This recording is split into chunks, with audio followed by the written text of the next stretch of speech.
chez vous en ce mercredi saint. Beaucoup de lumière aujourd'hui et une lumière toute spéciale pour ceux qui font Lectio Divina. Le prophète Isaïe au chapitre 50 nous dit « La parole me réveille chaque matin. Chaque matin, elle me réveille pour que j'écoute comme celui qui se laisse instruire. » Que la parole nous réveille chaque matin pour que nous puissions nous laisser instruire dans ces grands secrets des mystères que Dieu nous révèle. L'Évangile d'aujourd'hui nous introduit vraiment dans ces jours saints et nous sommes au chapitre 26 de Matthieu. Il y a là aussi des choses secrètes qui se révèlent, les intentions secrètes du cœur de Judas, mais aussi les intentions secrètes de Jésus. Il prépare tout pour qu'il puisse bientôt se livrer. Il sait par où passe son chemin. Il est le chemin, mais il prépare son chemin en demandant à ses disciples de préparer sa Pâque. Donc, les intentions secrètes du cœur de Judas qui va le trahir, qui va le livrer, les intentions secrètes du cœur de Jésus qui prépare son départ et il veut laisser son testament dans la Sainte Seine. Mais aussi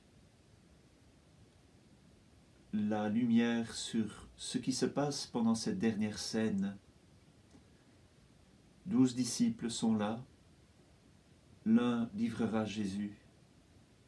C'est ce tissu sans couture, c'est ce corps du Christ qui est déchiré, ce sont les disciples qui sont déchirés. L'un d'eux va livrer Jésus, l'autre va le renier.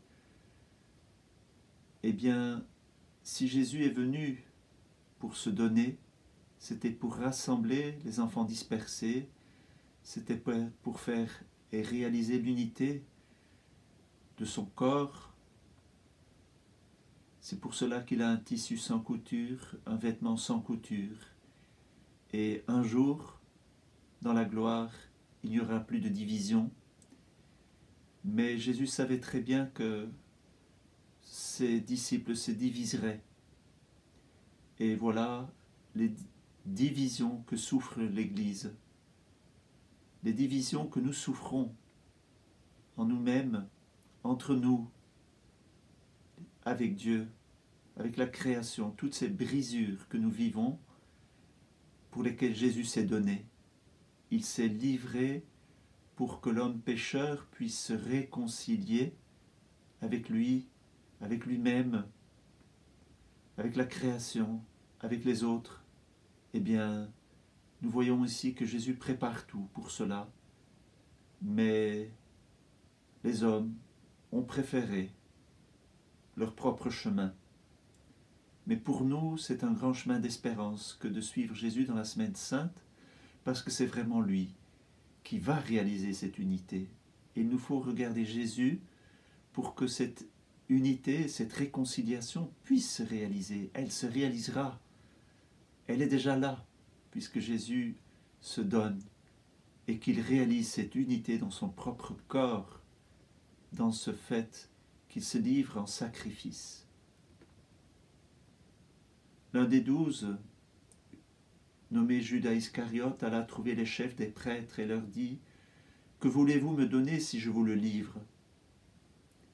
Ils lui proposèrent 30 pièces d'argent. Dès lors, Judas cherchait une occasion favorable pour le livrer. Les intentions secrètes de Judas, il livre Jésus pour 30 pièces d'argent. Le premier jour de la fête, des pains sans levain, les disciples vinrent dire à Jésus « Où veux-tu que nous fassions les préparatifs de ton repas pascal ?» Il leur dit « Allez à la ville, chez un tel, et dites-lui, le maître te fait dire « Mon temps est proche, c'est chez toi que je veux célébrer la Pâque avec mes disciples. » Les disciples firent ce que Jésus leur avait prescrit, et ils préparèrent la Pâque. Le soir venu, Jésus se trouve à table avec les 12. Pendant le repas, il leur déclare « Amen, je vous le dis, l'un de vous va me livrer. » Profondément attristés, ils se mirent à lui demander l'un après l'autre « Serait-ce moi, Seigneur ?» Il leur répondit « Celui qui vient se servir en même temps que moi, celui-là va me livrer. » Le Fils de l'homme s'en va, comme il est écrit à son sujet, mais malheureux, par qui le Fils de l'homme est livré. Il vaudrait mieux que cet homme-là ne soit pas né. Judas, celui qui le livrait, prit la parole. « Rabbi, serait-ce moi ?» Jésus lui répond « C'est toi qui l'as dit. » Ce qui est très fort aussi dans cet évangile, c'est que chacun des disciples demande à Jésus « Mais serait-ce moi ?» Ils ont été à l'école de Jésus, ils ont appris à ne plus se fier d'eux-mêmes, ils ont appris à mieux se connaître et à connaître leur fragilité. Et tous osent se mettre en question. Serait-ce moi, Seigneur? Mais Jésus va désigner le traître. Je vous prends quelques phrases du psaume 68 que la liturgie nous donne aujourd'hui pour montrer tout cet amour de Jésus et par où nous allons le suivre cette semaine. C'est pour toi que j'endure l'insulte. Ce sont des paroles prophétiques de Jésus. C'est pour toi que j'endure l'insulte, que la honte me couvre le visage. Je suis un étranger pour mes frères, un inconnu pour les fils de ma mère. L'amour de ma maison m'a perdu. On t'insulte, et l'insulte retombe sur moi. L'insulte m'a brouillé le cœur, le mal est incurable. J'espérais un secours, mais en vain. Des consolateurs, je n'en ai pas trouvé. À mon pain, ils ont mêlé du poison. Quand j'avais soif, ils m'ont donné du vinaigre. Mais le Seigneur est victorieux, et même dans sa passion. Écoutez, moi, mais je louerai le nom de Dieu par un cantique. Je vais le magnifier, lui rendre grâce. Les pauvres l'ont vu, ils sont en fête. Vie et joie à vous qui cherchez Dieu, car le Seigneur écoute les humbles, il n'oublie pas les siens emprisonnés. Tout à l'heure, j'ai fait écho à Isaïe, chapitre 50, par rapport à la parole qui nous réveille chaque matin. Encore quelques phrases du prophète Isaïe aujourd'hui. Le Seigneur Dieu m'a ouvert l'oreille, et moi, je ne me suis pas révolté, je ne me suis pas dérobé. J'ai présenté mon dos à ceux qui me frappaient, et mes joues à ceux qui m'arrachaient la barbe. Je n'ai pas protégé mon visage des outrages et des crachats. Le Seigneur vient à mon secours. C'est pourquoi je ne suis pas atteint par les outrages.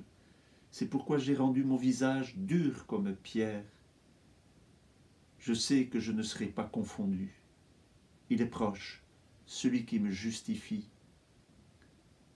Quelqu'un peut-il plaider contre moi? Comparaissons ensemble. Quelqu'un a-t-il une accusation à porter contre moi? Qu'il s'avance.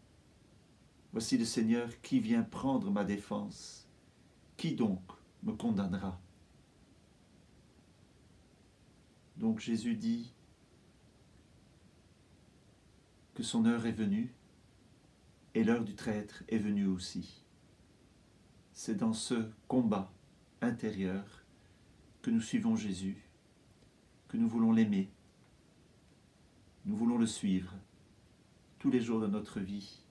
Demandons cette force pour que nous aussi, à travers les combats, nous puissions chanter la victoire de Dieu chaque fois que c'est difficile. Rendons gloire à Dieu pour Jésus et pour sa passion, pour sa mort et pour sa résurrection. Bonne journée, à demain.